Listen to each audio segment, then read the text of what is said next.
여러분 안녕하십니까? 오늘은 계시록 3장 10절에 나오는 말씀을 가지고서 저희가 같이 한번 살펴보고자 합니다. 계시록 3장 10절은 빌라델피아 교회에게 한 주님의 말씀입니다. 주님은 빌라델피아 교회에게 인내의 말씀을 지켰으므로 내가 너희로 하여금 환란이 오면 그 때를 면하게 해주겠다, 이렇게 말씀을 합니다. 이것을 가지고서 많은 사람들이, 참 신자들은 하나님의 환란이 오기 전에 모두 휴거된다는 뜻으로 이해를 많이 합니다. 오늘은 이 말씀을 가지고서 진정한 신자들은 환란 전에 휴거를 하는가에 대해서 한번 살펴보도록 하겠습니다.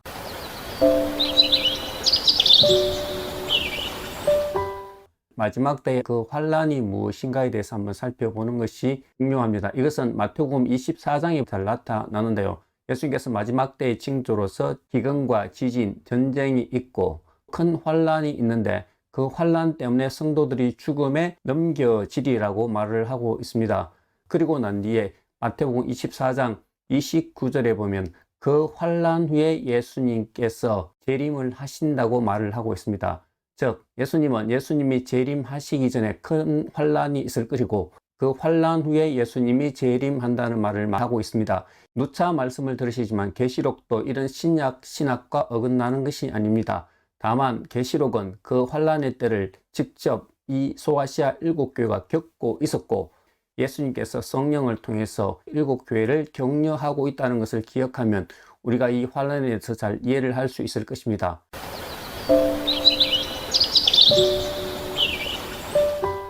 그러면 환란이 오기 전에 모든 신자들이 휴거가 된다는 말이 이 계시록에서는 어떻게 말을 하고 있을까요? 첫 번째, 스무나 교회에 말씀하신 하나님의 말씀을 보면 이것이 사실과 다르다는 것을 알게 됩니다. 왜냐하면 스무나 교회는 하나님 말씀 때문에 고난을 당했지만 하나님께서는 그 고난을 당하는 스무나 교회에게 죽기까지 충성을 다하라, 그러면 너희가 둘째 사망에 처하지 않게 될 것이라고 말합니다. 여기서 하나님께서는 환난을 면하여 줄 것이라는 말 대신에 죽기까지 충성을 다하라, 그러면 둘째 사망에 처하지 않는다. 이 말은 지금 한번 죽을 수 있다는 것을 전제로 하고 있는 말로 받아들일 수 있는 것입니다. 두 번째, 버가모 교회에서는 충성된 정인인 안디바가 벌써 순교를 당한 것을 볼 수 있습니다. 그러므로 환란 전에 모든 신실한 성도들이 휴거된다는 사상을 그대로 받아들인다면 안디바가 순교한 것은 해석에 문제가 있다는 것을 알게 됩니다.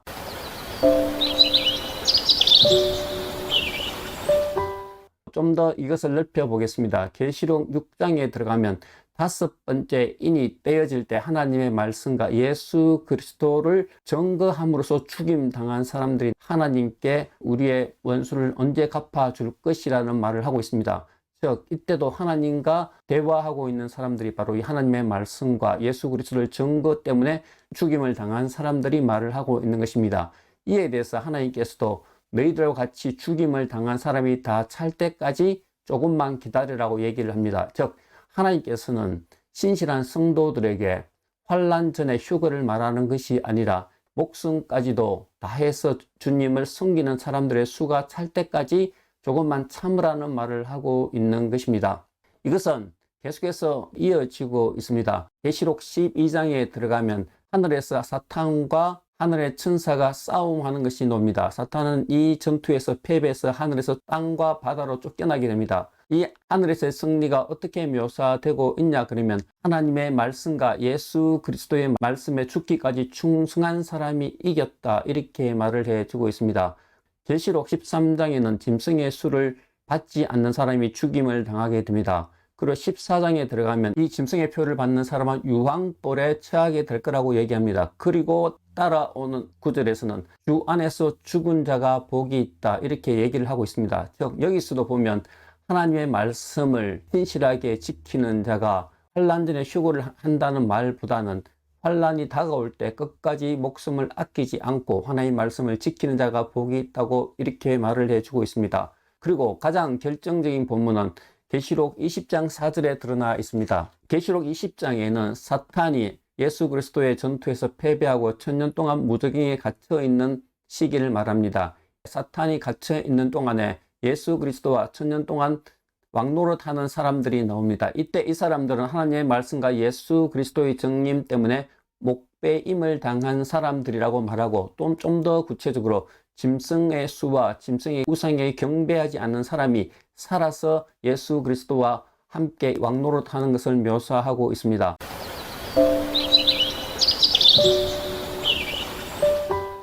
자, 그런데 계시록 7장에 들어가면 하나님의 심판이 시작되고, 그 심판을 받지 않고 하나님 보호자 앞에서 종려 가지를 흔들고 찬양하는 모습의 사람들이 등장합니다. 이 사람들은 흰옷을 입고 있는데, 그때 장로들이 나와서 이 흰옷을 입은 사람이 누구냐를 얘기를 하고 있습니다. 이 사람들이 바로 큰 환란에서 나오는 자이고 어린 양의 피로 그 옷이 씻어진 사람이라고 말을 하고 있습니다.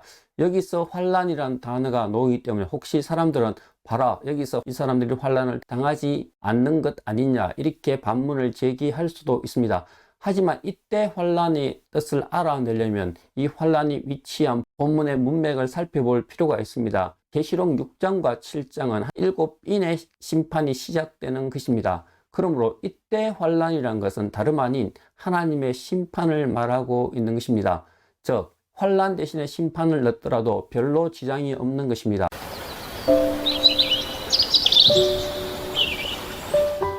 그러므로 계시록 전체를 살펴보건대 환란이 다가올 때 환란 전에 휴거라는 사상은 계시록 전체와 어긋나는 것을 알 수 있습니다. 오히려 예수 그리스도 때문에 생겨난 환란의 때에 목숨까지도 아끼지 않고 충성된 사람들에게 더 영광스러운 모습을 계시록 전체에서 보여주고 있는 것입니다.